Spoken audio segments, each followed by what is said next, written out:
আমার ছোট্ট সোনামণিদের জন্য আমি কিভাবে মুরগি ভাজি তা আজকে আমি আপনাদের দেখাবো। এজন্য আমি নিয়েছি কিছু মুরগির মাংস। এগুলো আমি আগে থেকে ধুয়ে পরিষ্কার করে নিয়েছি।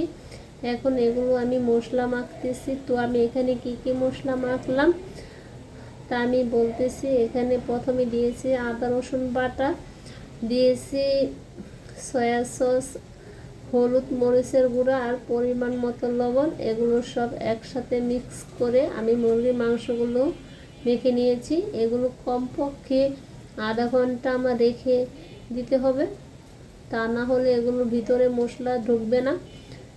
কারণ মাংসর ভিতরে যদি মশলা ঢুকে তাহলে কিন্তু মাংসটা খেতে অনেক মজা লাগে।